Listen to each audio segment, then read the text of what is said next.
We started our campaign as the electoral ship of Brandenburg, and we navigated the Turmoil and Brandenburg disaster that lasts for a minimum of 50 years. Due to the disaster, we've started with less than 10 tax base, but by playing toll and efficiently managing our provinces, we managed to unify the northeastern parts of Germany, make Brandenburgish culture the strongest Germanic culture, and increase our tax base 100-fold from the beginning of the campaign in just 98 years, whilst also claiming the emperorship of the Holy Roman Empire and defending it from the most vile of nations. This is the first part in my Brandenburg Saga, where we start with literally the worst start I've ever had in this game so far. But regardless, we push through it, and if we get 5,000 likes in this part, I'll be doing the second part where we cover the next 100 years. I'm gonna go in detail about all the new features added with the 1.1 patch, what the new meta is, and how you can use it to your advantage to survive and thrive regardless of who you're playing as. So if you learned something from today's video, consider subscribing. I really would appreciate it and would encourage me to make more videos like these in the future. Now guys, I'm not gonna bullshit you. The reality is that in this patch, I feel like Brandenburg's a little bit more difficult. I had a test run before this one, and the disaster that triggers for Brandenburg can last more than 100 years depending on RNG, since you have to deal with the robber barons. But we'll get into that in a few moments. For now, let's start it off, because despite Brandenburg still being extremely difficult, I just want to play Brandenburg, bro. I haven't played Brandenburg in a while, and I want to do a full 1337 to 1836 campaign, so make sure you leave that like. I really would appreciate it. I would love to continue this all the way through. First off, we're going to do our researches, organized religion, guilds. The extra diplomats are going to come in extreme handy. Institution growth, cost of purchasing food should be our very first researches. We're going to have one of our cabinet members increasing control in Middlemark, and with the second one, we'll be strengthening government for now. And let's see, what do we have here? We got actually some decent cabinet advisors, not the worst ones. This is RNG, of course, so keep that in mind. We also start with the Margriavad government reform, and we're gonna add to that the diplomatic traditions. We want the extra diplomatic reputation and diplomatic capacity because we plan on becoming the Holy Roman Emperor. That's right, we're gonna gun for that. Why are we doing that? Well, because due to how the disaster works for Brandenburg, the reality is for the first 100 years, until we get rid of the disaster, we have to stay small. The smaller we are, the better. So in essence, we're gonna have about 100 years in which we're gonna literally play toll, minimal expansion. I'm just gonna try and get the main states around. So we're gonna get all of this state, all of this state, basically all of the Magdeburg state, which we will make our capital. Magdeburg is still the best capital for Brandenburg, as if we go to the new and improved river map mode, Magdeburg is on a river. Brandenburg and Berlin, both of them are not on a river, which is pretty bad. It basically makes both of these locations horrible for capitals, whereas Magdeburg will give minus 28 proximity cost flat upstream and downstream from the river, so half of Germany will be easier to keep under control from Magdeburg. Economic screen, automate all of the taxes, of course, and we're gonna be minting a schlit bit. Max out our diplomatic spending, stability, and lower fort maintenance. As you probably noticed, we are paying quite a little bit for everything, so I guess we kind of have to lower diplomatic spending for now. We will adjust this after a while, depending on how it goes, and we're also going to be doing something else, namely we will be enforcing our culture on Sorbia from day one. Why are we doing that? Well, because we would like Lusatia, not Sorbia, sorry, to convert their provinces to Brandenburgish. As for rivals, Magdeburg will be our very first and probably only rival for the time being until we become a duchy. We also want to start giving out certain privileges. The building rights is an extremely good one. The control over coinage is especially good in this particular patch, since it increases our threshold for minting, so it means we can mint a tiny little bit more. Common militia is pretty good too. It means we get combat efficiency. Peasant enfranchisement, which is a new mechanic we're going to talk a little bit more as we progress in this campaign. We get more peasant levies and such as well. Do remember, every single privilege you give out lowers your legitimacy by 5, so we don't want to give out too many of them. We already are down to 61 legitimacy. We're going to give the rest of the privileges later on as we progress. I guess the last one we'll do is urban development rights, so we can get the monthly development. That's going to be especially in handy since essence, as Brandenburg, we will be losing a lot of development due to our disasters and such. After 2 months, we get the von Vittelsbach disaster, minus 40 legitimacy, which means we end up with 18 legitimacy. Holy schnitzel, man, this is not great. Expanding the Tagermunda castle is always worth the investment. It basically gives a local proximity source of plus 50 and Stendhal, so in essence, Stendhal is acting as a secondary capital, pretty much. Now, the disaster itself, Turmoil in Brandenburg, gives minus 10 maximum control, monthly control reduction, and monthly legitimacy reduction until we fix 2 issues with the country: the Vittelsbach neglect and the robber baron issues. These are 2 separate issues. To fix the first one, we need to either reach 100 investment or minus 100. Basically, we need to either neglect or invest in Brandenburg, depending on which choices we make during the events that will pop up every month, possibly. The second thing we need to do to get rid of this is deal with the robber barons. The robber barons will trigger a little bit earlier, around the 60s, 70s, compared to the 1400s, but it will take a while to deal with them, and the larger your nation, the more difficult it is. In essence, fewer provinces, faster to deal with the robber barons. That's why we want to have as few provinces as possible by the end of the 1300s, which basically means we are forced right now to play tall, which is not the worst thing ever. Now, I'm going to be creating a secondary subject, which is going to be a fiefdom, and I will be giving the secondary subject a couple of provinces to the east. They are a Kashubian culture nation, but we will also be changing their culture too soon. Now, if you want to be super optimal and you want to min-max, you should release a subject in every single one of your provinces. In general, in this game, 1 subject per province. So we could have had 3 subjects here.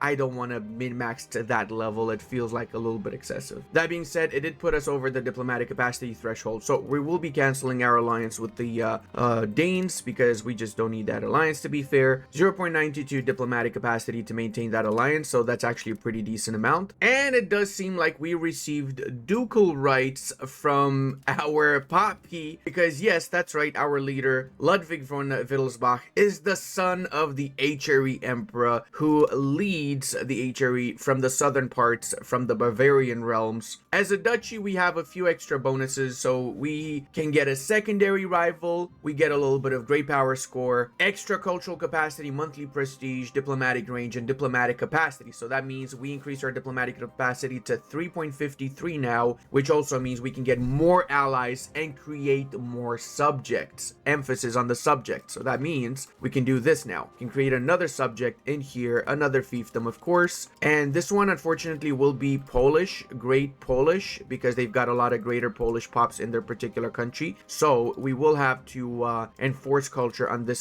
subject immediately, because they also have a decent size amount of Brandenburgish, and if we don't enforce immediately, they will just convert this out into their culture. Similarly, we'll be doing the same thing here. We'll be enforcing culture on Koslin, but not yet. We'll wait for a little bit of time. Also, we got our first event in the disaster here, so we have 2 options. We can lose Wittelsbach investment, or we can gain it. If we go to 100 with Wittelsbach investment, we just get some temporary bonus. We get a little bit of stability, legitimacy. If we lose the Wittelsbach, we still keep the disaster. That's the difference between previous patches and this one. It doesn't matter whether you have a Wittelsbach or not. So I kind of want to keep the Wittelsbach because the dynasty itself is pretty good, and it can lead to us getting some unions over other HRE nations because of the dynasty. So I will try and go to 100 Wittelsbach investment. It does mean we will have big issues with the nobility. We already are down to 8% satisfaction with them, so they absolutely hate our guts. Hey, look at that. The Lusatians already started converting more of their provinces to Brandenburgish. Another one of the events that can trigger the reconstruction period. We're going to go for the legitimacy, which means now we can start actually getting some crown power and not lowered satisfaction for the estates. This particular event allows us to increase the Wittelsbach investment at the cost of pissing off the nobility. We also get crown investment that gives development locally and crown power, so that's a pretty good deal for 10 years, mind I also say. We're going to be switching our cabinet member from increasing control to assimilating in Middlemark. We barely have any Brandenburgish culture, so we need to make sure we become the majority Brandenburgish, at least in our capital state. Alright, so we got our very first parliament. We're going to use this as an opportunity to attack one of our neighbors. Going to get a claim on Libas. We will also change over our our employment system from first come first serve to infrastructure and then most profitable, which should tilt a little bit of values to we're only 5 points towards traditional economy, so we should have an easy time pushing towards capital economy if we give out one more privilege for the burghers, namely the guild investment that pushes 0.05 towards capital economy. Now this drift obviously is going to take an insane long amount of time to push towards capital economy, so we will need to use one of our advisors to help out with that more, but that's going to be after we get 100 legitimacy. Right now we're not going to move from strengthening government with our second cabinet member. Another change with the 1.1 patch is that when a rebellion is too small, it will not actually break away from your country. Instead, you get a debuff in that particular location that is affected by the rebellion. So that's basically every single location. If we see over here, we're getting monthly prosperity and control reduction for 10 years. Oh man, and this is going to trigger again and again. It's pretty brutal. I'm not going to lie to you guys. Playing as Brandenburg is abso-freaking-lutely horrible. It's definitely not for the weak, that's for sure, but I'm still gonna do my best here because I like the nation and I'm trying to give it the benefit of the doubt. Let's see, maybe after we struggle for 100 years, we're gonna become the Prussia we always knew we could be, right guys? Alright, we got our 5 diplomats, so let's go ahead and attack Libus. They're also allied to Spermberg, which we will co-belligerate, and that's gonna bring in Bisco Starko. So that's literally the 3 nations I want to get my hands on ASAP. Let's go ahead and raise our levies in Brandenburg. And the reason I'm attacking these 3 in particular is because if you go to the diplomatic and AI desire conquest map mode, then you see that Bohemia has an interest in the northern parts, especially in Spermberg. So we want to grab Spermberg before the Bohemians do, pretty much. This also disbands the independence movement, so that's pretty good. Assign our leader as the general of the army, and let's go. Seeing as Bohemia is very close to actually voting for us, we're going to improve relations with them with the hope that they change their vote from Austria to us. That might actually tilt it in our favor and we might become the next HRE emperor if it goes that way. When I said earlier that it is very RNG with the disaster, well, basically you might get +5, +10, +2 Vittelsbach investment or minus. So it really just is very, very RNG how much you get. Look at that. We're getting +2 right now or -5. Truth is, if you want to go down the path of losing the Vittelsbach, it is a little bit easier to be fair, but you can also get some jewels from increasing the investment. Like you get 5 legitimacy. That's really not bad whatsoever. All right, we got our very first war done, so let's go ahead and start annexing everybody. You might have also noticed we're getting significantly more antagonism now. That is a change with the 1.1 patch in essence, where you have a lot more antagonism in essence. Yeah, it's a lot more, like a lot more. Like look at that, for 2 locations we're already up to like 37 antagonism. We grabbed Spermberg 2 and we were already up to 33 antagonism with Magdeburg by reference, right? If we go to our antagonism map mode, look at that. It's already pretty noticeable from just 3 locations. So yes, definitely there's been an increase in antagonism. The Emperor also demands for unlawful territory in this patch. I will be creating another subject. In Bisco Spermberg, we're going to create a secondary subject in the same province. We're doing that because we don't want to give those locations to Lusatia, as that would just make them stronger. Plus, releasing it here will make it a Brandenburgish culture because the majority of culture in Bisco is Brandenburgish, and Spermberg is not that much Sorbian either. It's a mix between Sorbian and Silesian German, so Brandenburgish basically wins out, since whatever custom nation you create will just be the majority culture in that location. Well, province, better yet. Now we do have to integrate our home state of Vittelsbach, since we do have Libus now that is a majority Great Polish culture. So yeah, even more cultures than our primary state, of course. There also seems to be a coalition against Denmark. A coalition of literally half of the freaking planet from what I'm seeing here. Oh my god! Yeah, that's another thing with this patch. Antagonism in the HRE has increased massively, but from what I'm noticing, the aggressiveness of certain nations hasn't dumbed down as much as I would have liked it to. Instead, what's happening is these nations are continuing to be aggressive, but with high antagonism, which means that they get coalition and basically destroyed, hopefully destroyed. Let's see how it goes. I'm not joining that though, because they don't need me. I've got enough issues of my own. Age of Renaissance is here. Admin focus still is the king. We get plus 10 proximity speed from local infrastructure, now doubled to make up for the fact that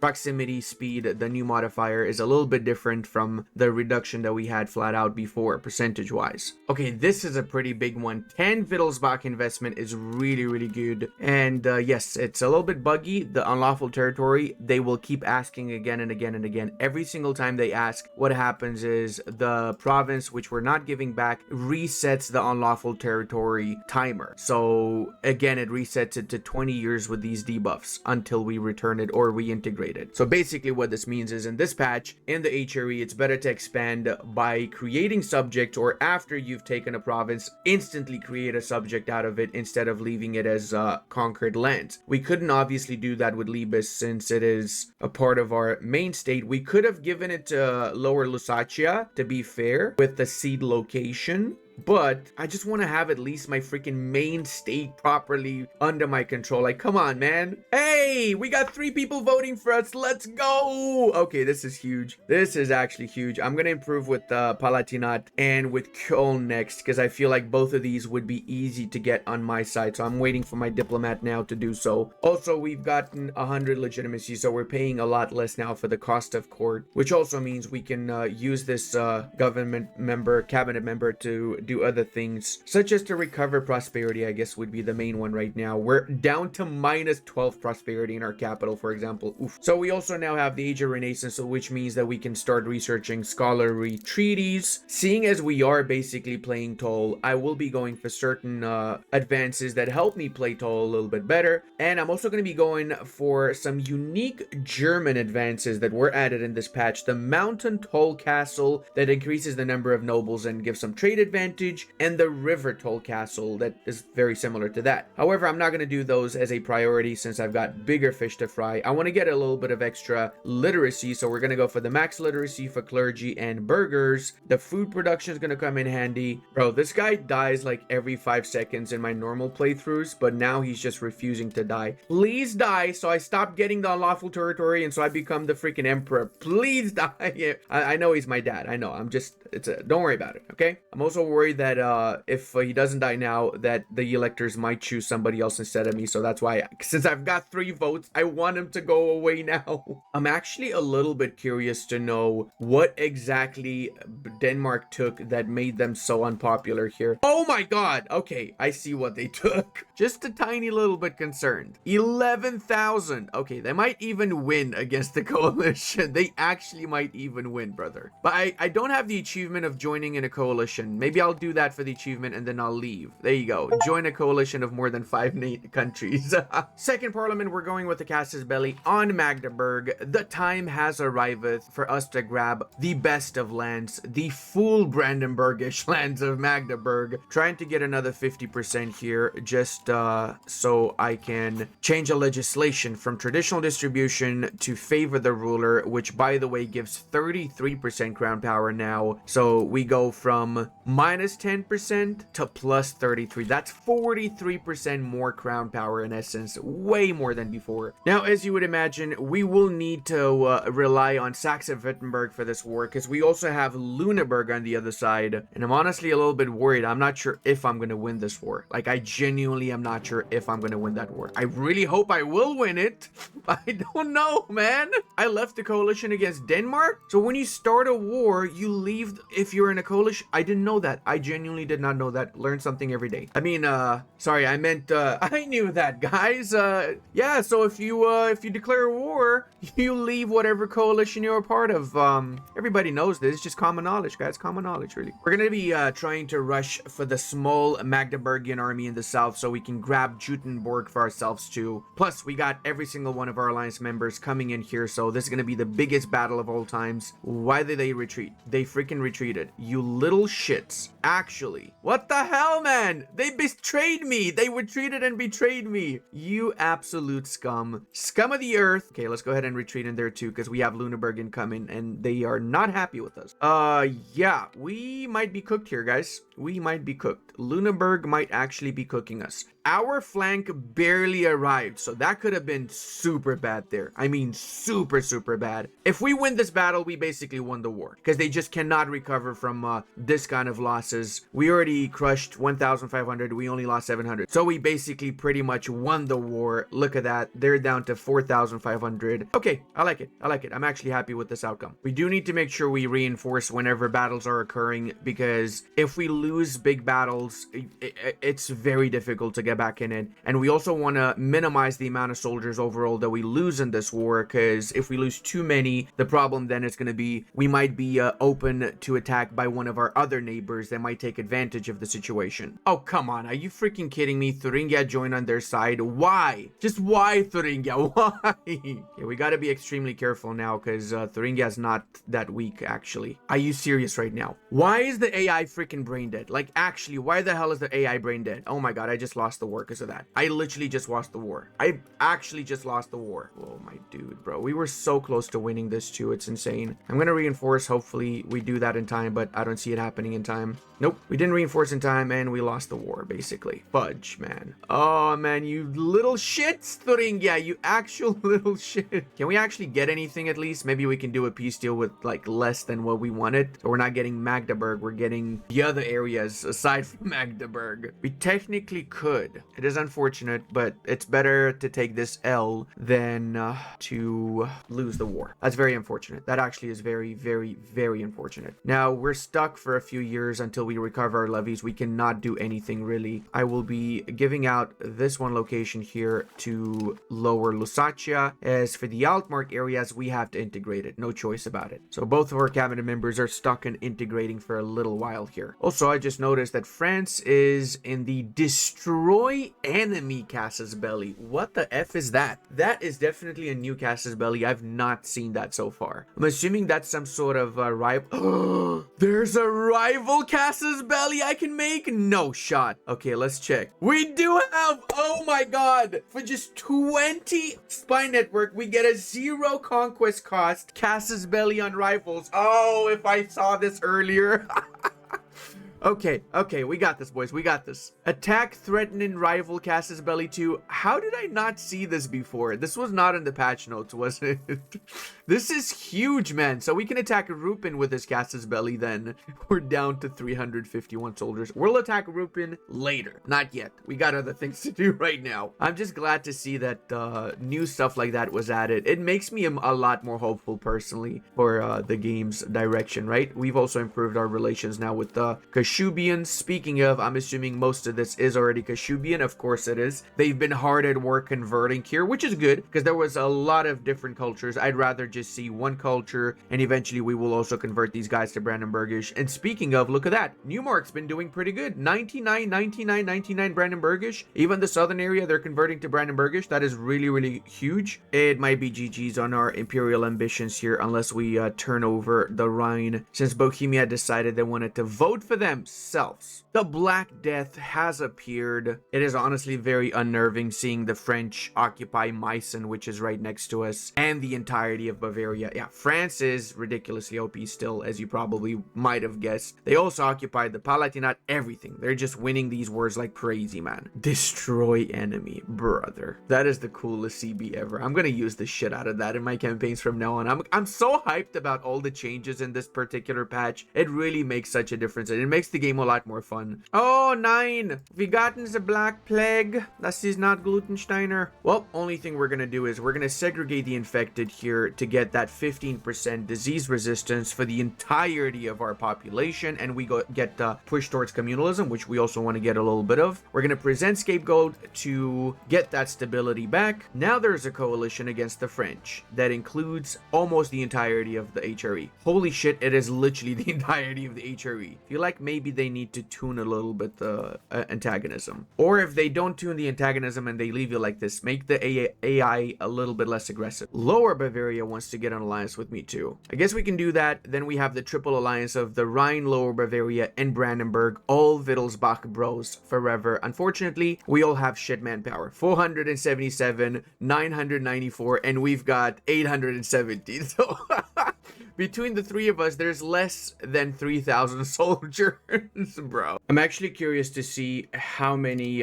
pops we lost so far to the plague. 126,000. Okay, that's actually not the worst. We still have the plague around, especially in Brandenburg, so it's not over yet, but it could have been significantly worse if you think about it. Now, also, I want to mention, whenever you get this particular event that gives you 2 Vittelsbach investment and also 5 legitimacy, if you already have 100 legitimacy, that's a good moment to give out a privilege. Now, in this patch in particular, one privilege I like to give out to the commoners is the commoners in administration. That gives 5% peasant enfranchisement, and it allows them in the cabinet, but it pushes you towards decentralization. Not the end of the world. We don't care about decentralization. We actually kind of want decentralization. So, well, look at that.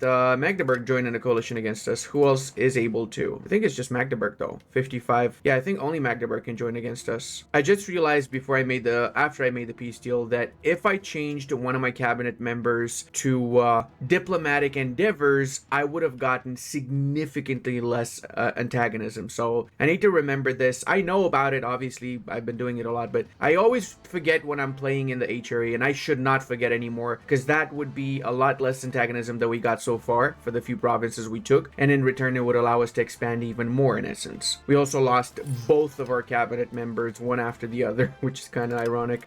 Also, I wanted to mention that your provinces will very slowly increase their control to the maximum value, so make sure you assign a cabinet member to increase that control all around your country. See, for example, the control here is 17 maximum, but because it's increasing so slowly, it's still at 14 since the beginning of the campaign pretty much. So yeah, you just want to like at least once do it till it reaches the maximum cap after the Vittelsbach disaster. Now, we also will be going for the promote urbanization parliament debate, because that way we literally get a free city, boys. That's right, we get Ostenburg, which has 14,000 population, upgraded to a city. That's one of our higher pops areas actually, alongside Agermund. So this is a massive W for us right now. Oh my god, dude, I got minus 50 prosperity in here. That is insane, actually insane. Let me go ahead and change this guy to recovery effort for a little bit around the whole country for that matter. We need to make sure we fix our situation. Now, another thing that happened because of the Black Plague is we dropped below 250,000 population, losing a total of 132,000. That means that we're less likely to become HRE Emperor, because we are a small nation in the Empire below 250,000. We get minus 25 imperial vote. Let's go! Town number 3. So we're gonna build a temple first with the library right afterwards. Now, seeing as trade actually works in this patch, we will be building some marketplaces to get a little bit of money off of trading. Also, speaking of, guys, we're up to 40% crown power almost. The power struggle against the nobles, and because we switched to favor the ruler as well as having high legitimacy, so overall it's not bad. I think it's going to be more since we just assigned our leader in charge of the army, so we went up to 43% crown power. Not bad at all actually. And seeing as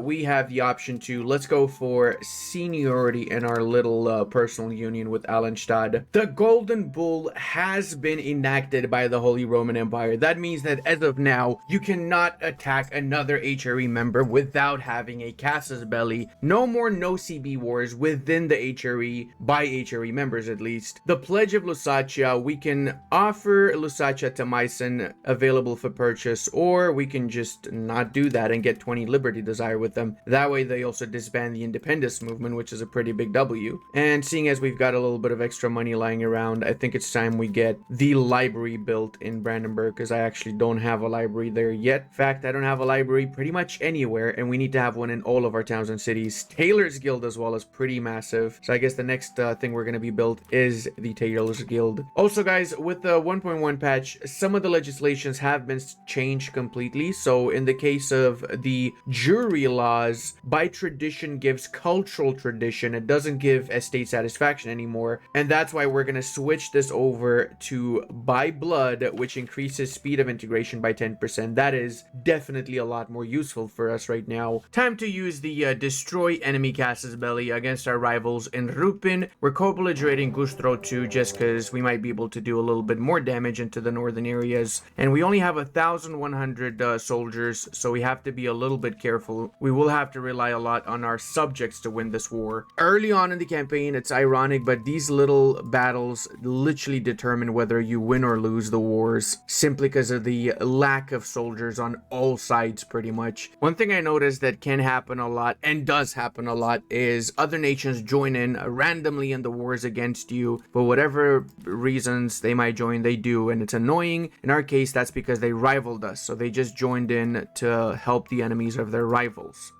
I kind of respect that, but at the same time, I still hate them. So we're going to have to figure out what we do here. Brunswick does have about 3,000 soldiers. I would rather not have to fight that if I don't need to. Wait a second. We just got a union over Upper Bavaria as well. What the hell? We will have to call our parliament in that case. That way we can equalize the integration level for all of our subjects. Right now, only Allenstadt has level 1, with Upper Bavaria having no level. Okay, so we can just bribe up the Bavarian nobility. That should give us 100% status. There you go. So we should be able to get the integration to level 1 that way. Seeing as Rupin is not actually the war leader, it's Gustro, because that's apparently how it works in this game. I am going to peace out separately Rupin right now. It does seem like we actually would be able to get both Kamen and Gustro as subjects. So I'm gonna separately peace out Kamen first in that case, humiliate them, get all the money and stuff. As you can see, not the end of the world here when it comes to aggressive expansion or antagonism. Let me actually double check that on the antagonism map mode. Yeah, we're actually fairly okay. Pretty much just Magdeburg hates our guts. Let's go ahead and peace out with Gustro. 27 antagonism, but right now the only nations potentially joining a coalition are Magdeburg, the Hansa, and that's it. Just these two. So it's really not the end of the world. I could push for this a little bit longer, of course. I could even grab this area here, and I could maybe even grab some stuff from Brunswick, but I've got Bohemia to worry about because they are the emperor now, so I need to properly get my schnitzel together. Happening again, I'm just going to release Rupin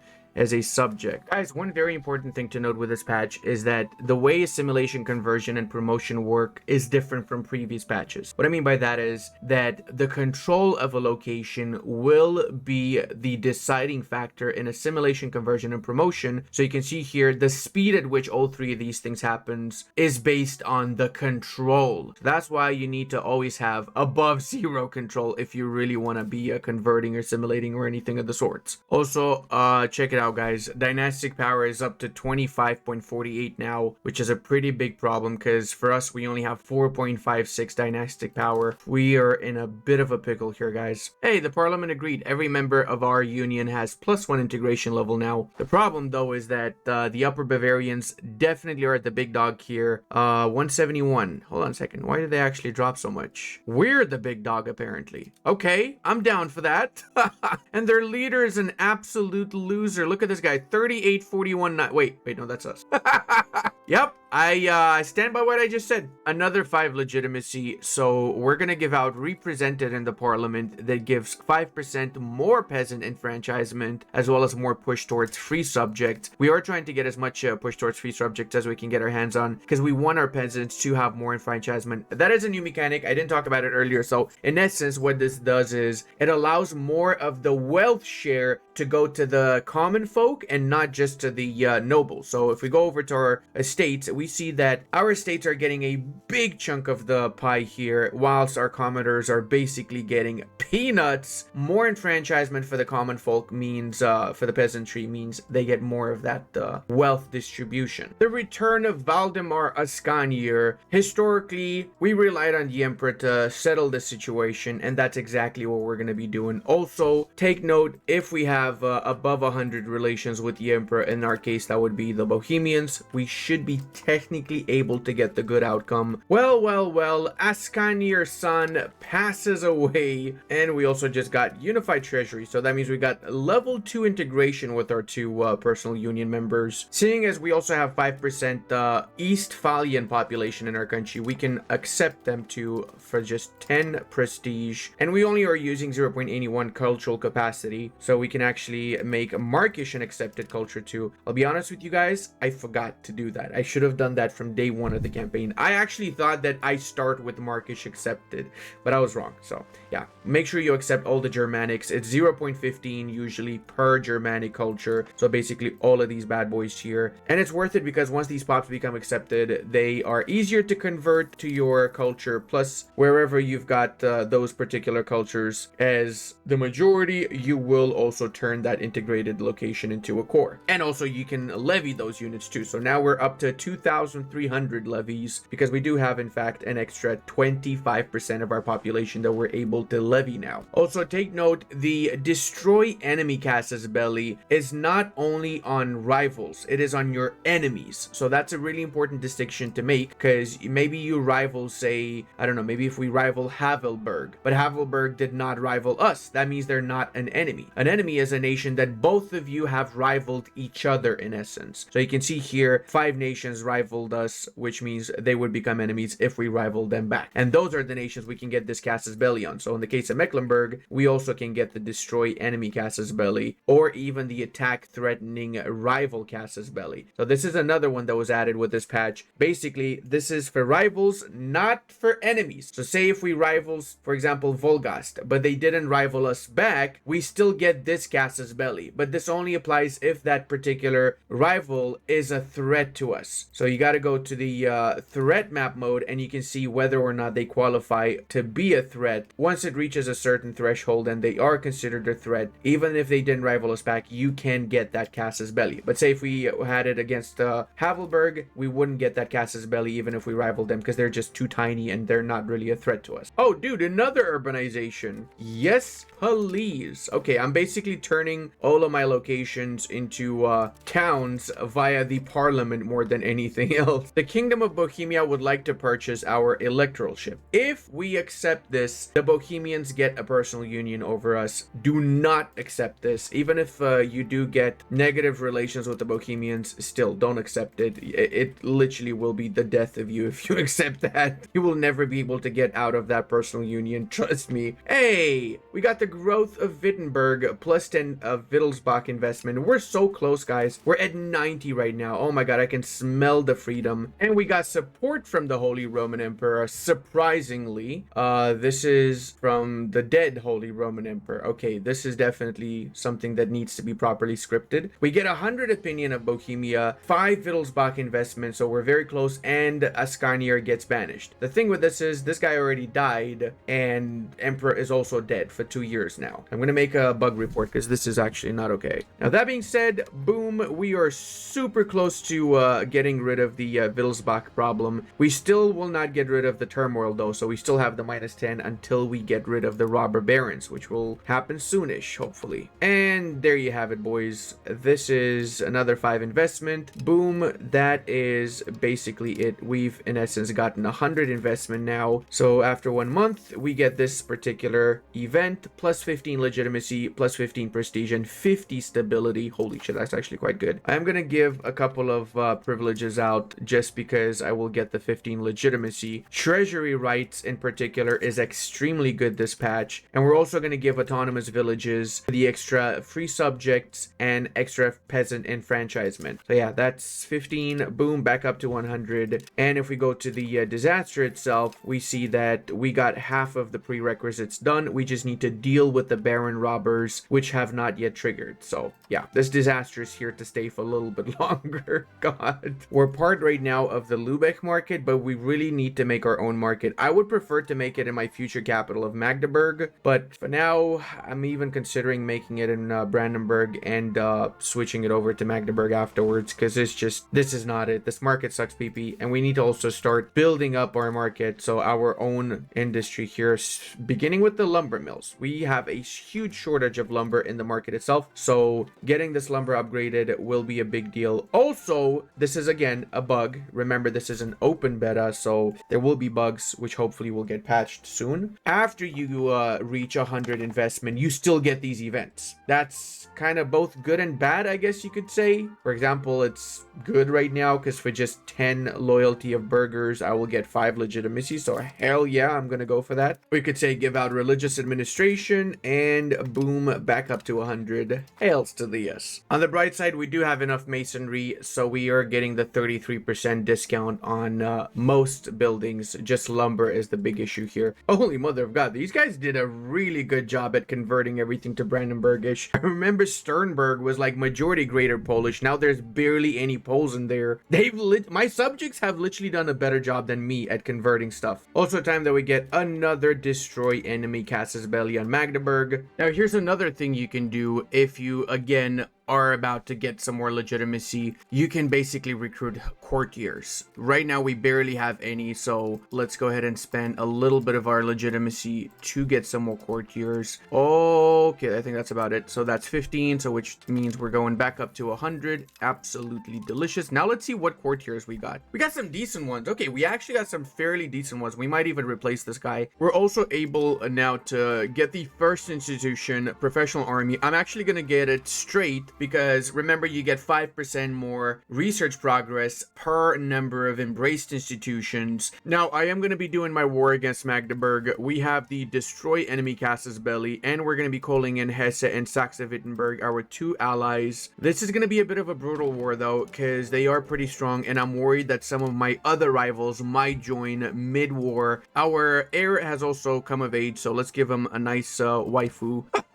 I could not have asked for a better waifu. Holy mother of Schnitzeldorf. Now, I'm also going to be joining the Chivalry Order of Hungary, and I'm going to be adopting the local culture. It will piss off my Bavarian broskies, but that way, him and the rest of his descendants will be Brandenburgish culture, which is what we really want. And there goes the Mecklenburgian neighborhood. There you go. That's Thuringia's army too. So let's see, what do we have? 2,000 units we need to worry about. So that's basically it. We won the war. I do feel like I'm making a tiny little bit of a mistake here by grabbing these lands from Mecklenburg, but I just want to grab the entirety of the state and give it to my subject. Then we would have one subject for the whole state. Coalition wise, only Havelberg, Hansa, and Magdeburg, one of which gonna stop existing. Can you guess which one? So I think this is probably the best option. Boom, that's what we're gonna do. However, the problem now is, do we keep this because it's unincorporated? Do we release Magdeburg back? What do we do? That's the real question now. Guess before we decide that, we can make Stettin our rival, and we can apparently embrace another institution. Really? 41 to embrace this? We're gonna wait for a little bit longer. It spreads pretty quickly right now since we are a very small nation. Although this is primarily because it spread to Magdeburg. I did use diplomatic reputation with my cabinet members, so I got less antagonism. Speaking of, this is the antagonism map mode. Literally nobody with the exception of Havelberg would be able to join the coalition. And of course the building-based nation of the Hansa, which I don't give a single schnitzel about. You know what? Fuck it. We can just improve relations with them. That's going to lower all of their antagonism with us. And I guess we can do the same with the Havelberg so they don't even start a coalition. Now, one more thing that kind of makes me not want to release Magdeburg is the fact that we are above 250,000 population now. So that means that we actually can get voted. So 2 nations already voting for us. We probably could push the Rhine to vote for us too. But if we don't release this, man, the Bohemians are going to get a CB on us, and I don't think that's a smart choice for me to even think about fighting the Bohemians right now. It's different when the HRE Emperor was Upper Bavaria. Nobody gave a shit. We are literally Upper Bavaria. But when in Bohemia, which is the new Emperor, that's a big problem. You don't want them to ask you for unlawful territory, because then they get a follow-through on threat Casus Belli on you, and it might just be GG's. So it pains me to do this, but I think I'm going to be releasing Magdeburg back, and I'm going to be creating another custom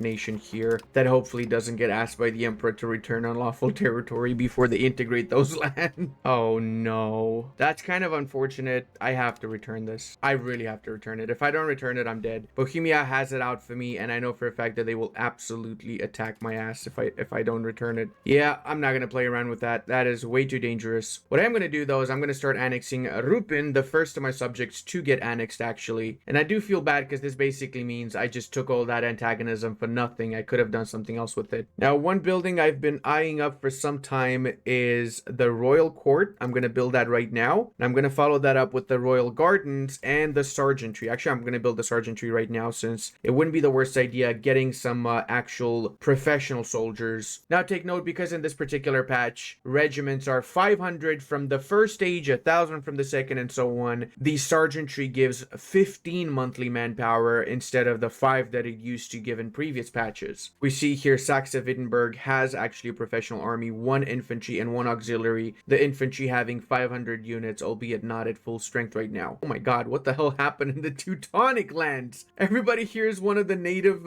cultures, including Sudovian, Parthenian. Oh no. GG's for Prussians, I guess. Despite having just come out of a war, we're gonna start another war against Havelberg, Halsteburg over here, and a couple of other little nations, just because I'm upset with the fact that I couldn't hold on to these two locations. We gotta make up for it, and we gotta get more locations, including the entirety of Prignitz if possible. And I also would like the entirety of the Magdeburg state, so maybe we can vassalize these bad boys here. The Hansa is in the war, which means that we have to worry about the Hanseatic League's units that are probably not going to be the worst units. As we can probably see from this particular battle, they are actually holding their own, and I really mean that. Holy shit, they're kicking my butts. Holy shit, I actually lost. Brother, what? Note to self, do not fuck with the Hansa. Okay, in that case, a bit of a change of plans. We're going to have to attack the smaller nations, avoid the Hansa so we can peace out everybody else and just have to deal with the Hanseatic mercenary units afterwards. Brother, they got another 7,900.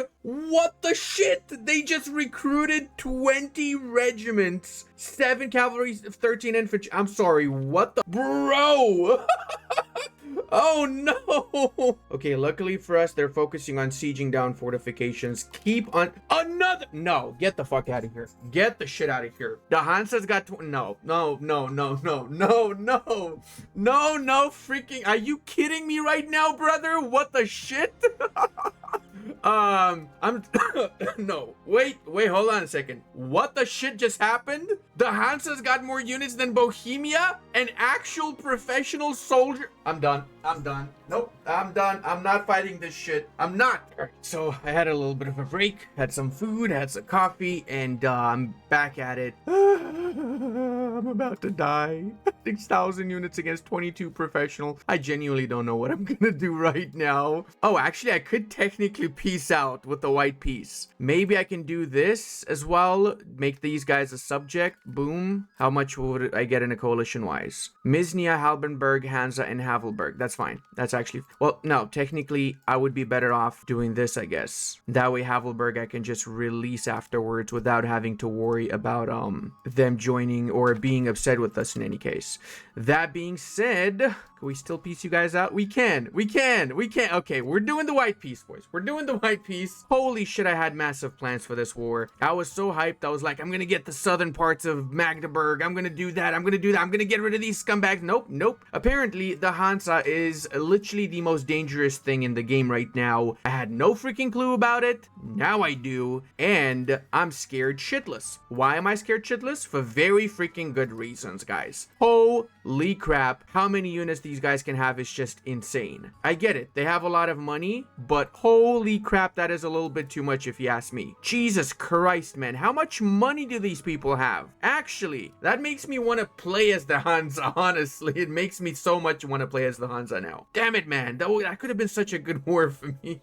To be fair, I kind of got out of it easy. It could have been a lot worse if I didn't instantly peace out right there. So now we're going to have to improve a little bit of relations with our neighbors because I was a little bit panicked and I didn't actually do the diplomatic thing with my cabinet member that I said I'm going to remember to do. Well, apparently I didn't remember. I also love the fact that Hansa is now stuck with all of these mercenaries without being at war. So they wasted an insane amount of money on this. Oh my god, the entirety of the HRE just lit up. Holy shit, do we have a war against France? No way, the coalition triggered. Wait, what are you guys fighting? Oh my god, they are fighting this! The first war of anti-France coalition. Okay, let's see how many units. I'm just gonna sit back. I'm actually going to literally get my popcorn and I'm gonna see what's happening here. 80,000 against 150,000. Also notice that Flanders, which became the Netherlands, has switched sides and is now a vassal of the English. That is also very historical, so I'm glad to see that happened too. Also, we did research the toll castles for the Germans, but take note, the way that they work is you don't get to build them yourself. They can get built by the nobility. This is a special building in case you research that and then you're looking around, where's my toll castles? You cannot build them yourself. Remember that. What we can do is Royal Garden. 1370, and the rise of the Baron robbers is here. We gain robber barons until land is pried away from its owners. We get to deal with the robber barons interaction, and we lose control pretty much all around. So that's pretty bad. And 10 legitimacy. Now, what we're gonna do is we will start dealing with the robber barons whenever they appear. We have this interaction, and they've already appeared in Millermark, so we're gonna assign this guy to deal with the robber barons. So, because we only have 4 actual provinces, we only need to deal with them 4 times. If we had more provinces, we would need to deal with them significantly longer. So that's why I tried to stay as small as possible. There you go. They've appeared in the province of Uckermark now, and we have the option of combating them. We get a little bit of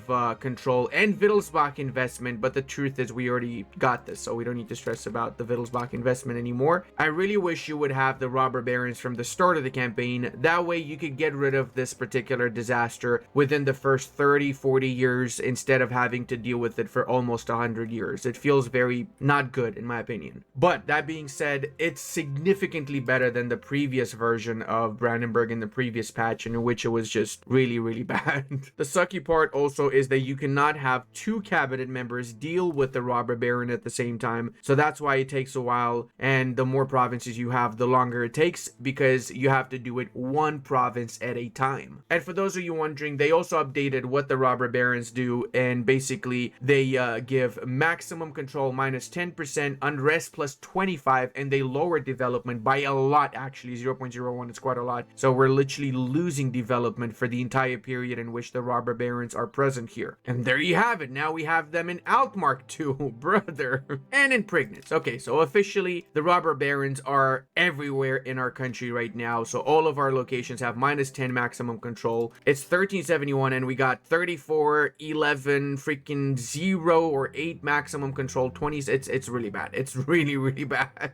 The banking institution has spread to all of our provinces, so we automatically embraced it. That's what happens if you don't embrace it earlier and you just wait until it basically spreads to all of your provinces. All right, we've dealt with the robber barons in one of our locations. Let's continue with, I guess Wukimar can be the next one. Oh wow, what the shit? Every location in Altmark gets 0.5 development. The hell's to the yes. Now guys, one side effect of the Turmoil and Brandenburg disaster is these events, right? Well, because of going for the options that don't necessarily matter anymore, because we're not getting investment or neglect anymore, we managed to get up to almost 90% satisfaction with all of our estates. It is ridiculous. The most important of which is the estate satisfaction, because at 100 estate satisfaction, we get 25% research progress bonus. So we're already close to 25%. I've got no words how crazy that is. We're getting 1.87 research progress in 1377. Sheesh. And again, some of these are kind of wild. Like 0.5 development in every Wukimmark province is really nice, especially when this particular one likes to trigger a few times. So we're up to 29, 27 in Wukimmark, 29, 28 in Osterburg and Altmark in general. So yeah, we're doing good from that perspective. It's ironic though. You know what? I hope they don't fix the fact that this keeps spawning even after you get your investment or neglect.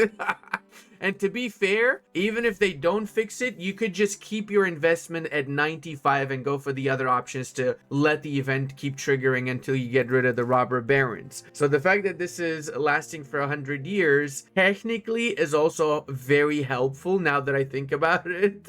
So I'm kind of not complaining anymore because of the amount of development alone that I got from this from these events triggering kind of makes up for the minus 10 max control. We're also integrating now Magdeburg. It's gonna take a little bit of time until 1386, but it's worth it because after we've integrated it, we can change our capital to Magdeburg City straight, which yes, it is a city, and more importantly, it is on a freaking river, one of the main arteries throughout Germany and Bohemia. So from there, we can have significantly better proximity propagation around the entirety of the HRE in Germany. Because we were lucky and none of the other enemies that we have joined in against us yet, this war is basically done. They're down to 200 soldiers. We've in essence won. The big question now is, what are we gonna do? Because I just realized I kind of have a lot of subjects. 8 subjects with just 4 actual provinces is quite a few. At least until we integrate Magdeburg, it is quite a few, right? After we integrate Magdeburg, our base power basically doubles, so we're not gonna have issues keeping in check all of these subjects. But if we make both Wolgast and Stettin subjects, that is gonna be an issue. We have also in the meanwhile been improving relations with the Hanseatic League. I've learned my lesson,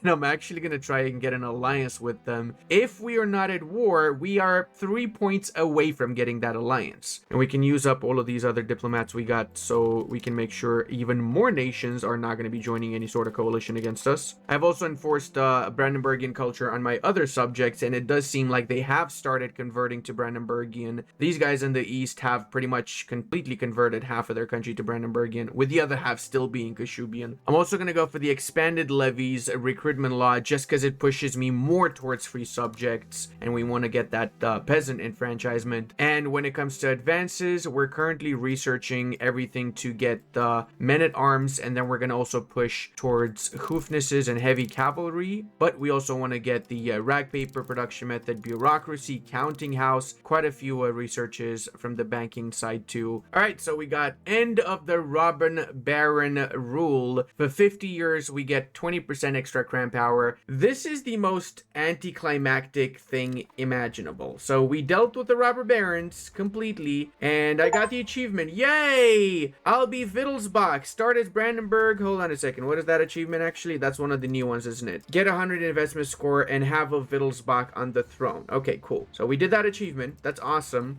But the disaster just disappeared and I got squat. I didn't get anything. I literally got nothing from the end of the disaster. Nothing at all. That's kind of crazy to me. I guess it does mean that we now have more maximum control compared to what we had before. So that's a reward onto itself, you could say, right? We're up to 81 control in here. Berlin is up to 80 as well. So that's good. It means we can be an actual boy now. But the problem is that we got nothing. We literally got nothing after suffering for how many years? Okay, to be fair, it was like 50 years. Still, should have gotten something out of it. I really hate the fact that I'm not taking any lands from Wolgast. At the very least, I would have loved to grab these areas here, but Bohemia is still the emperor, and they will absolutely use a Casus Belli against us. So we're just going to be getting a few treaties and a little bit of money. Oh, it hurts me so much that I couldn't grab lands. You have no idea. As for Stettin, yes, it is basically not much. Like only 52 antagonism with Stettin himself. The rest of the HRE barely gives a schnitzel about this, so no coalition whatsoever. Again, the big issue is not necessarily the coalition, but the big issue is the fact that we kind of have way too many subjects now, and we're very much so over the diplomatic capacity until we get rid of Magdeburg in 5 years. Now, that being said, I'm actually curious what the rest of the world looks like, because I am aware that the AI is less aggressive than the previous patch, but let's just see how much less aggressive. France hasn't really done much. Bohemia only expanded once from what I could see, and Denmark also expanded only once. In the east, I'm not seeing too much expansion, although there is some. Ryazan definitely attacked the Golden Horde. Crimea Horde popped up, a couple of other hordes around too. The Ottomans have expanded like crazy. Serbia expanded like crazy too. The Byzantines basically don't exist anymore. They're pretty much down into the city of Constantinople, and it does seem like they're gonna be gone way before 1453, that's for sure. Cyprus also managed to grab a little bit of Anatolia, and the best part ever, the Timurids are actually doing what historically the Timurids did, which is pushing into Anatolia. Now, they are literally at the doorsteps of the Ottomans. They have the Eretnids as a vassal, and Timur himself died very, very, very fast, which I'm thinking that is the only reason why the Ottomans still exist, because if he didn't die, what probably would have happened is they would have grabbed all of Anatolia. I'm not gonna lie, guys, I'm kind of happy with this patch. I feel like this patch really is very good so far. Remember that from the games I've had so far, a couple of games so far with Brandenburg. The AI is doing stuff. It's not super aggressive though. I've seen it do a lot of wars, but kind of logical wars. And look at that, Poland also managed to grab all of Volhynia. I'm assuming they will eventually grab Halish. It's doing a lot of historical stuff too, like the whole Timurids now being scripted to go into Persia and then into Anatolia. That is what historically happened. The Timurids basically wiped the floor with the Ottomans, and they even took the Ottoman Sultan Bayezid as a prisoner governor. Don't think we should mention what happened to him because that's it's a little bit too much for YouTube. But I'm curious where the Pope is because I don't know where the Pope is anymore.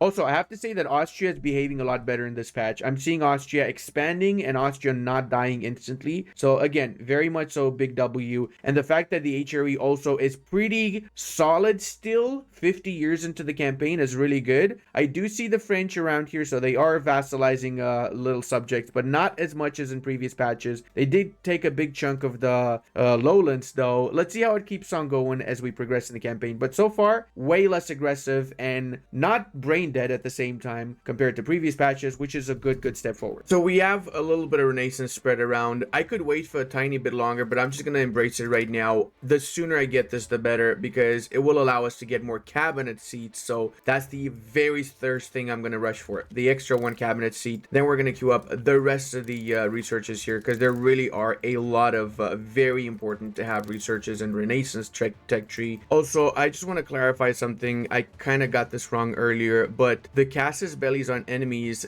basically just means that another nation must have rivaled you. So in our case, Mecklenburg and Viren have rivaled us, which makes them our enemies, which also means that we can get the enemy Casus belli on them. I'm not sure how I said it earlier. That's what I'm trying to clarify. We're also going to be expanding the amount of markets that we've got. Just a couple of years after the turmoil in Brandenburg's done, we actually have a decent amount of control all around the country, and we're starting to recover 9 ducats as well profit. Not bad at all. I've also been building up my embassies around the Holy Roman Empire. To do this, you just need to have 100 relations with the nation that you're building the embassy in, and this is good because embassies give 0.10 diplomatic capacity, so that's an easy way of fixing diplomatic capacity issues. Plus, it lifts the fog of war in that one location, not the whole country where the embassy is built. Halla freaking Luya, guys. We've gotten ourselves the city of Magdeburg. Now, to move our capital there, let's see how much it's going to cost us. 197 ducats and 13 stability. All right, after you integrate provinces from your subjects, regardless of whether those provinces are cored or not by your subjects, it will just be integrated provinces. And then if you have the culture accepted, the next month it becomes cores. So we do have to wait for 1 month here, and afterwards we should be able to get all of these as cores. I'm going to be annexing both Lower Lusatia and Havelberg at the same time, since they're very small, and I just want to start getting rid of all of the subjects I've got. I want to directly own all of these lands. So I guess the first thing I'm going to do is I'm going to create my own market in Magdeburg before we even change the capital to Magdeburg. Oh, we're able to also make Saxons now an accepted culture. That is a huge. Not as huge as the Magdeburg market is though. Let's check it out, boys. Oh, look at that beauty. Look at that.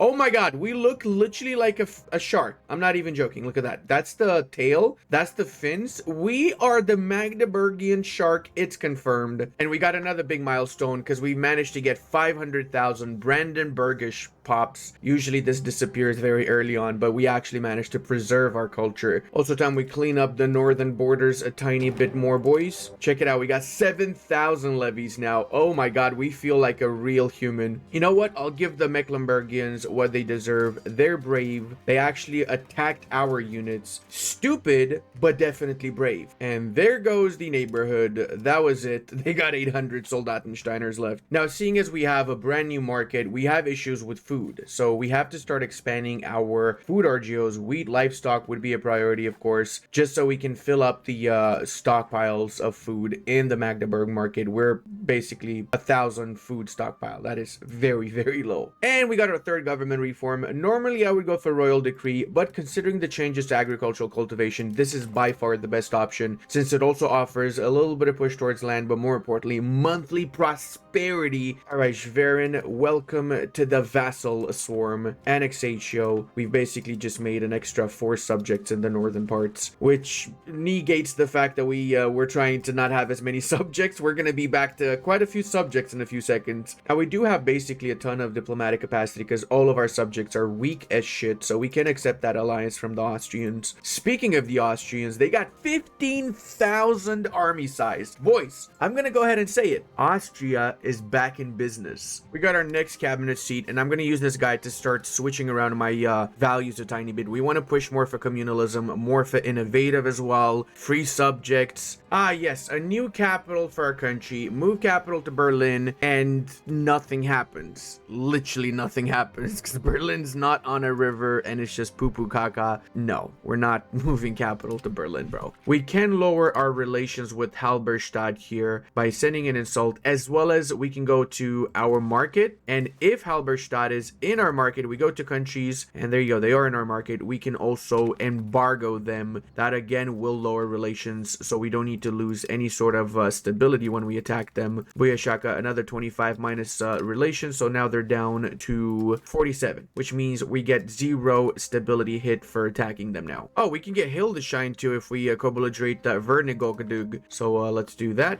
Boom. We also need to have a standing army. Pretty much everyone has one at this point. We're a little bit late with it, but we do have 8,500 levies, which is not that bad. Holy crap, we became the HRE Emperor. Dude, we became the HRE Emperor. What? Holy mother of God, man. Even Bohemia's close to voting for us. Oh, dude. Oh, man. I'm not gonna lie to you guys. I'm so relieved. I was planning to become the HRE Emperor in the first 20 years of the campaign. That would have made this entire freaking campaign 10 times better. 10 times better. But you know what? I will take 1396 HRE Emperor over no HRE Emperor. Oh my god, this is huge. Alright, so now we can properly LARP as the real leader of the HRE. Defend our people against the vile French, which apparently have taken Alsace-Lorraine fully. So we really need to start doubling down on the Holy Roman Empire LARP here. And with the extra cabinet seat, we can get more migrants into our country. We want to get as many migrants as possible. Get some of these cities as nice and big and plump as we can get them. Just realized.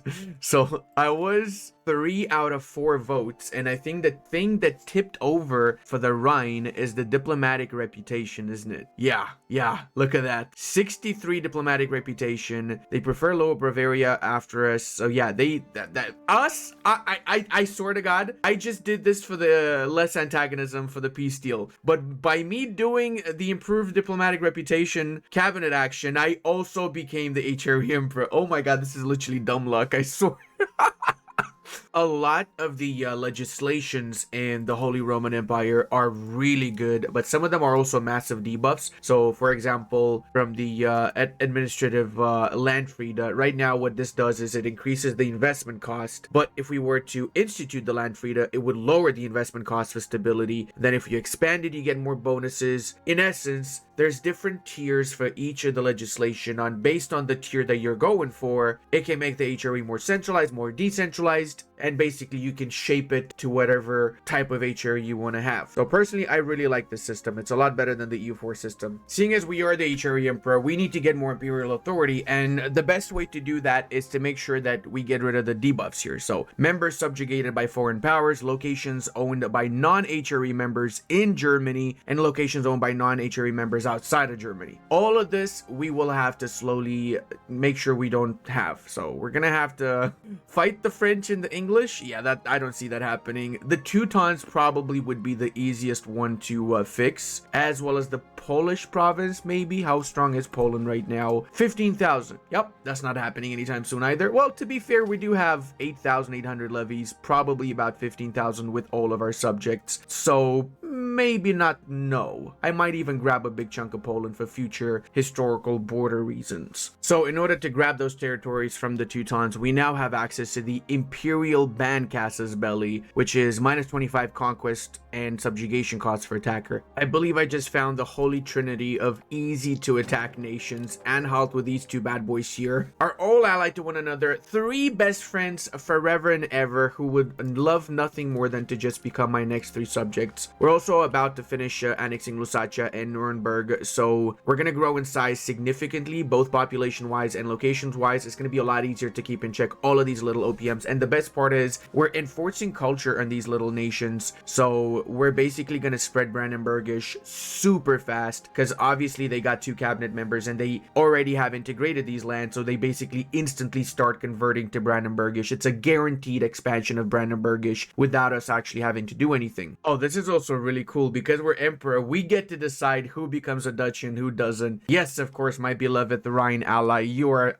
going to be a duchy. I just realized something. I was about to release the the subjects after I annex these guys, but I don't need to, because I'm the emperor, so no one's gonna ask for unlawful territory, so I can just assign my dudes here to integrate these provinces. Oh my lord, this is the best. This is actually the best thing ever. Also, because we've got one of our cabinet members on increasing legitimacy, we're only paying 0.4 ducats for cost of court. Let that sink in for a second, okay? We can actually pay 0 for cost of court if we get just a tiny bit more legitimacy increase. Now, we do seem to have a little bit of upset neighborhood, so we will have to improve relations with these bad boys. All right, so we've integrated both Neumark and Lusatia, and we're doing significantly better because of it. We already are at 600,000 pops and growing, most of them Brandenburgish too. I did notice a few things though. The French are really strong, 1,000 tax base and 60,000 army size, kind of scary. And the Castilians built a second capital. That's right, they built a naval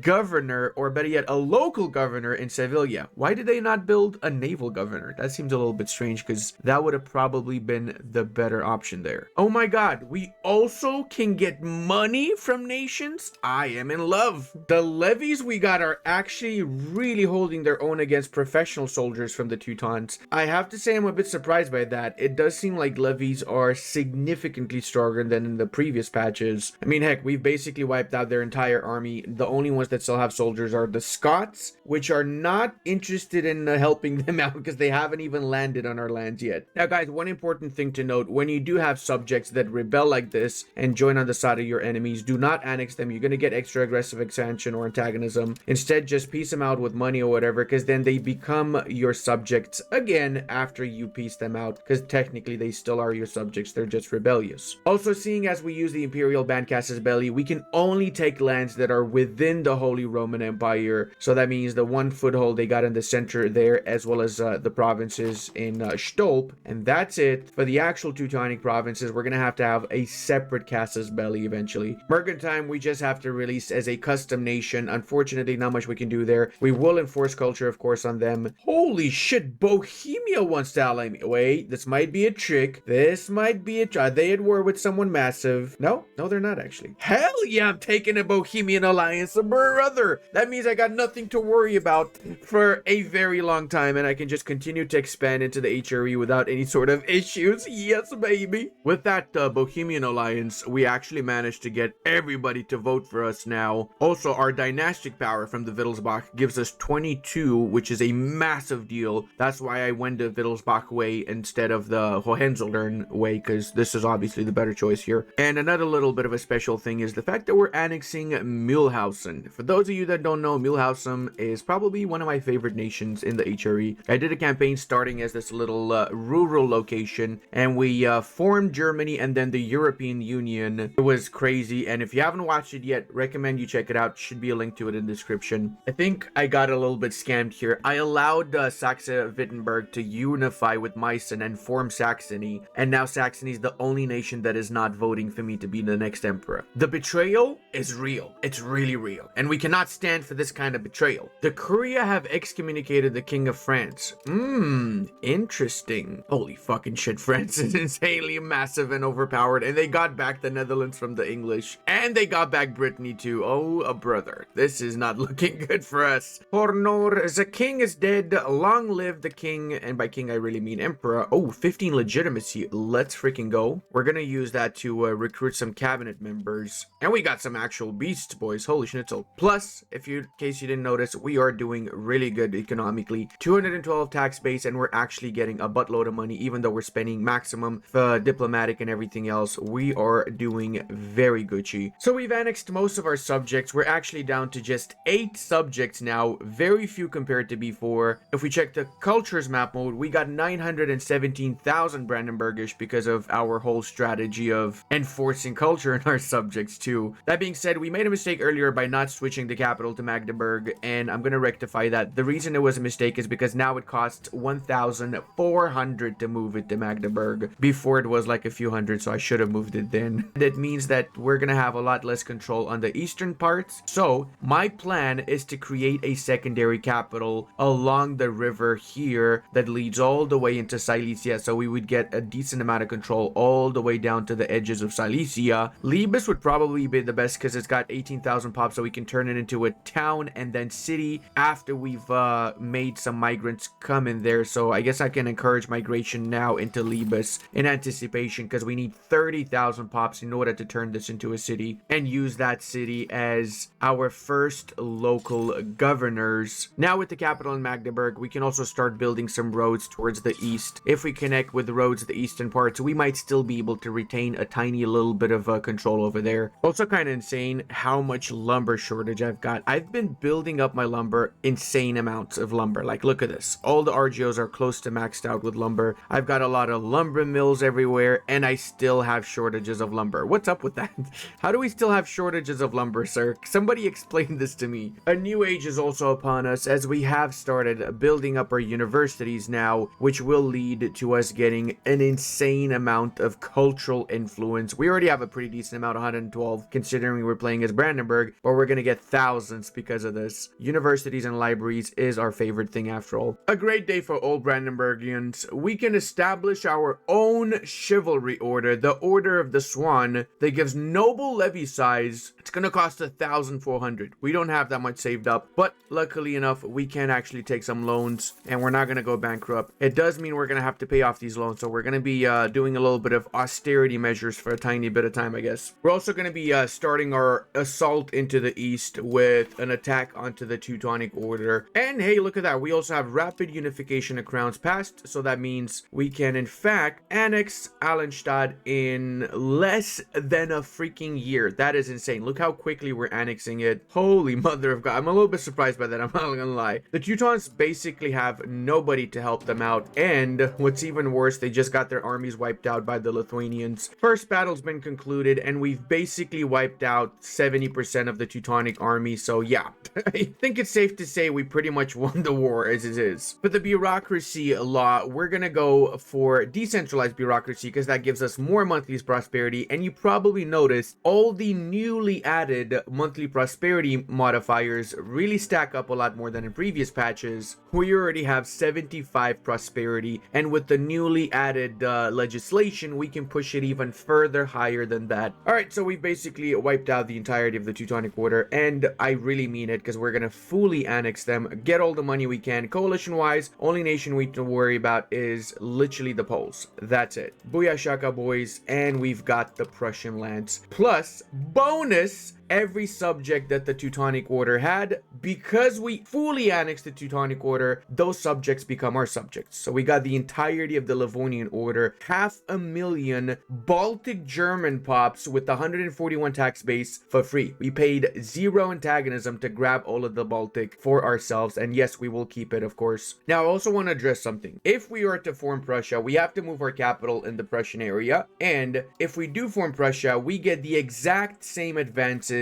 that we have as the Brandenburgians. So there's literally no reason why we should form Prussia, except if we just want to have a better map color. That's why in the second part of this campaign, I'm not going to form Prussia, because I already have all those advances as Brandenburg. We have the same ones, repeating that, okay? Instead, I'm going to form either Bavaria or some other German nation around here that have more advances, so we would have both the Prussian advances, which we started with, and the Bavarian, or whichever one we choose to go for. But once we integrate them, we're going to build a governorship in Danzig, so we can use that as a proximity to get control all over the Prussian lands. I'm also going to release the bishopric of Pomesalia, since they've got cores on the Lithuanians, so we should be able to get a conquest Casus Belli on the Lithuanians because of them. Also, I want to mention that in this patch, Vassal Swarm is still the meta, because I've seen some people asking. It has not changed. Look at that. I've got, how many subjects now? I've got 13 subjects, some smaller, some bigger, and still they're all extremely loyal, no issues whatsoever. Even if we don't pay for our diplo spending at all, they are still extremely loyal, with the average being around 70 to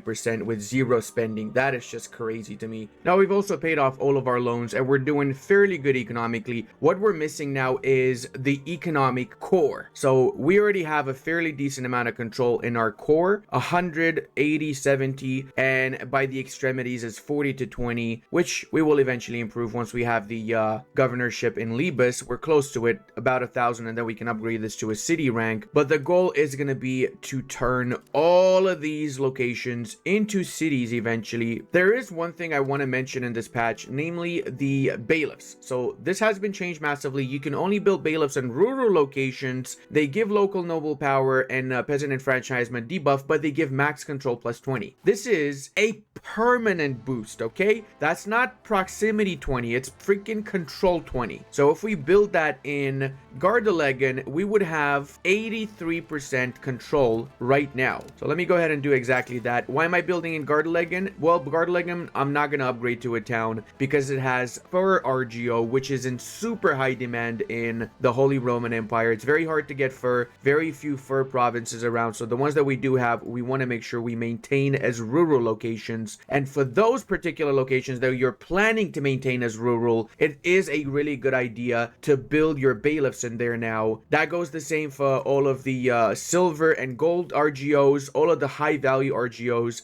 Build your bailiffs as soon as you can. It really will make a massive difference. Another thing that makes a big difference is having a standing army. So let's go ahead and actually recruit our very first standing army. In the second age, we're recruiting men-at-arms straight up because we forgot to do it in the first age. And right now, check it out. We are getting 39 ducats from trade income. That is crazy, guys. We're only paying 9 ducats for the 66 markets and we're getting 39 trade income. So that means trade is back on the table, and more importantly, we are making insane amounts of money from trade. So we want to get more trade capacity if possible. That means we need to upgrade more places to towns and cities to get more marketplaces, and even more so, getting the market villages is even better. Of course, the market access is good, the food capacity is good, the extra pops, but even more so, getting trade capacity in locations that we plan on keeping rural is again a massive double down on it. So for now, I'm gonna do one market town in pretty much all of my core areas, but eventually I want to have at least 2 or 3 market towns in every one of my rural locations. A sad day, another Johann has passed away, but we got 5 imperial authority, so we got that going for us. Luckily for us, we are still the HRE emperor. He's 11 and he's got 63, 65. This guy's gonna die. Nope, he's gonna die. He is a prodigy. Oh my god, he's gonna die. He is so gonna die. I have no faith that this man is gonna live up to 16 years of age. No shot. Hey, we also have the ability now to upgrade Libas, these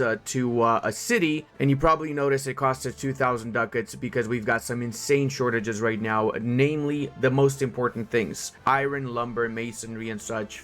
We're trying. I maxed out my RGOs. I maxed out the lumber mills and such. It is an issue. I'm trying to import some as well, but everyone seems to have issues with lumber. I'm kind of getting the vibe that there might be some lumber shortages because of the patch. I don't know. Also, for those of you wondering, how do you get the follow through on threat Casus Belli? Well, you can just get a regular Casus Belli to get a claim on a province, say with the parliament, and then when you attack, instead of regular attacking, what you do is you go to country panel and you threaten war. That way, if they don't accept your demands and give you the province, automatically it starts a war against that nation with the follow through on threat Casus Belli. And the best part is that even if you have high relations with them, it does not lower your stability. So this is a little bit of an exploit. Don't tell anyone. We just unlocked the Encourage Urbanization cabinet action. This is going to be the biggest revolution for us economically because we currently have an insane amount of pops that need to be promoted, and encouraging urbanization will double down on the promotion speed, turn all of those peasants into laborers or burghers, and as such we can continue to economically snowball even faster. Also, we managed to secure back 5 electors, so we don't need to stress about our prodigy of an heir getting to be the next emperor. 9077 100 ability is just crazy. Brother, we already are at 520 tax base and growing. Holy schnitzel. And we got our imperial band Casus Belli, so we can liberate the Danish provinces. Wait, Denmark's got 0 soldiers? What happened to them? Oh my god, what is this war? Florence? No! I know what happened. The Danes probably tried to navally land on Florence. Also, what the hell? Why are they at war? It's because of the Medici. Medici Bank. The Medici Bank holding the Danes on their side, and somehow the Danes probably embarked their units and lost them on the way to Florence, probably along one of these sea tiles. They all drowned. Now boys, this is 8 hours of recording, and I don't know how I'm gonna do it, but I have to make it at least like 1 hour, 1 hour 20 maximum, because I don't know if anyone's gonna even see this, since it's probably not gonna get promoted because it's too long of a video. But we did 100 years as Brandenburg. We went from 8 tax base to 550. We became the strongest nation in the HRE, which did not collapse and is still HRE-ish. We're the emperor. We got 1.5 million Brandenburg pops, and we're just absolutely on a roll. But we got big issues because there's a massive hug box of 9 nations around us, and the AI is significantly more competent. So we did play in the first part as very much so tall, but in the next part, if we get the 5,000 likes, we have to play wide and tall. We basically have to make sure we grab as much of the HRE as possible whilst keep growing our economy, because the other nations are doing so without expanding too much. France alone has 120,000 soldiers without expanding too much, for example. I really hope you guys enjoy this first part. I want to take this to 1836 in 5 total parts, 100 years per each part. Love y'all, and I'll see you in the next one.